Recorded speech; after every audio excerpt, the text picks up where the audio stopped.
anything evil. Karma yoga, jnana yoga, and then there is another yoga, and the fourth one is called the dhyana yoga, meditation. Now what Modi ji, Narendra Modi ji and his people are talking is, they are saying after all it's meditation. What is objecting the Muslims? You should not refer to Om. Okay, we will not refer Om, or whoever is now proposing that Veda yoga should be made compulsory for Muslims and everybody in India. Why? It's a meditation. We have no problem for doing any exercise. We have so many gyms to go for it. But when you try to impose an exercise which has a religious backing to it, we can't take it. Reason? What is the reason you are giving?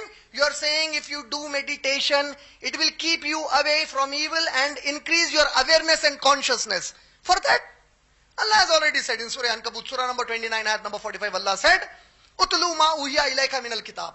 Recite to these people the book that is revealed to you, O Prophet sallallahu alaihi wasallam. Wa aqim as-salah, and establish salah.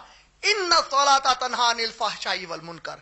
Verily the salah abstains you from evil and shameful deeds.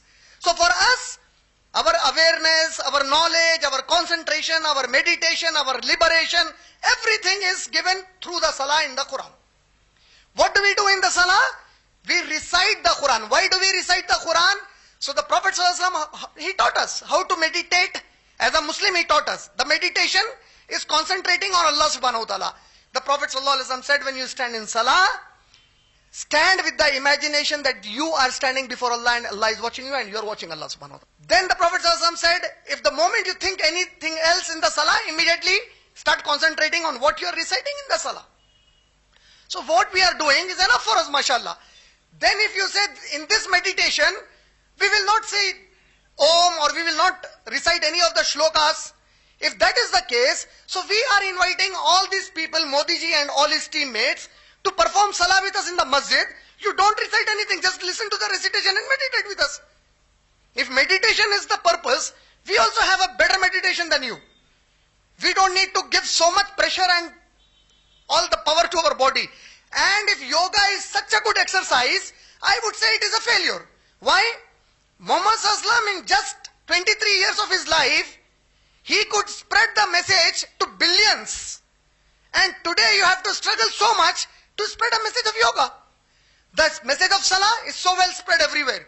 See, when you go to Makkatul Mukarramah for tawaf, circumambulation of the Kaaba, one of my friend in Riyadh, he was just telling me that one of his boss, he is an American, and he did dawah to that American boss, and that one point struck him so much, he asked for the Quran, a copy of the Quran to read it after that.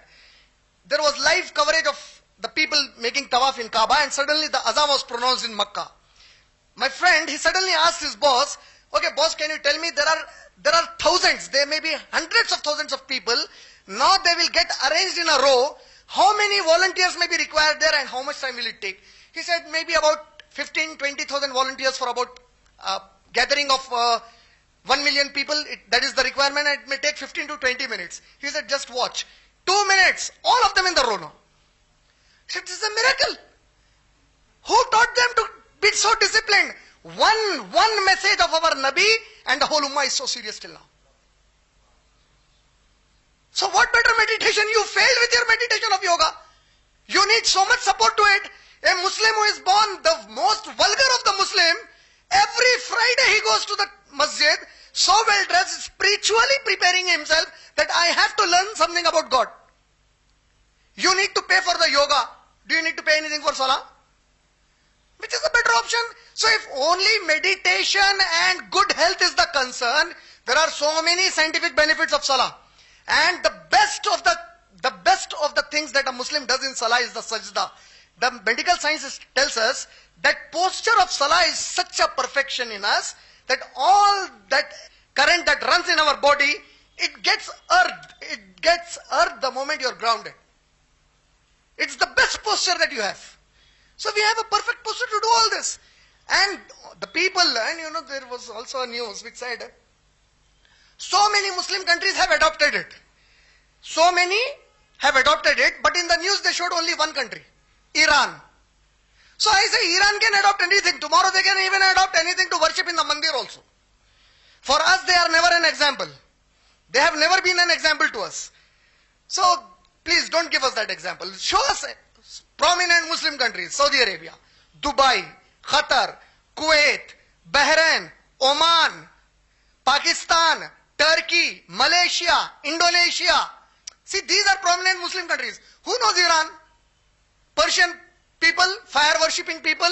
It is the grace of Allah that through our Sahaba Akram Raziyallahu Ta'ala Anhum Ajmain, may Allah bestow His mercy on Umar ibn Khattab. He showed them the way of Allah and Muhammad Sallallahu Alaihi Wasallam. Till then, they were worshipping the fire. They were worshipping the fire then. Today they take the name of Allah, but they are ready to do yoga. They will do anything. Well, who cares? You call them Islamic Republic of Iran. We, as Sunni Muslims, we don't call them. So they are not our example. So based on all this, yoga is a direct Hindu practice which a Muslim cannot adopt. And nobody can force us according to the Indian constitution also. And I personally invite Narendra Modi ji, if my video tomorrow on the YouTube, it reaches him, I respect him as the leader of this country. As a person, I don't know much about him except what I know of him from the Gujarat carnage. But since the time he has become the Prime Minister, he is an international figure. He is the Prime Minister representing my country, India. To that level and extent, I respect him. I would invite Narendra Modi ji to kindly come to the masjid and start performing 5 times salah, and look the change you will have in your life forever, inshallah. Let us do that. If you take this also as an example and try. And you know, for the Muslims, what is the message about the yoga? This is a punishment of Allah. When we stop performing 5 times salah, Allah said, I will bring another people and they will make you do something which you do not like. Allah said in Surah Muhammad Sallallahu Alaihi Wasallam, Surah number 47, ayat number 38, Allahu ghaniyun wa antumul fuqara. Allah doesn't need any one of you. You are the beggars of Allah subhanahu wa ta'ala. وَإِن تَتَوَلَّوْا يَسْتَبْدِلْ قَوْمًا غَيْرَكُمْ ثُمَّ لَا يَكُونُ أَمْثَالَكُمْ. If you turn away from your responsibility, Allah will bring in your place another people and they shall not be like you. And that is what is happening now. I hope I answered that question.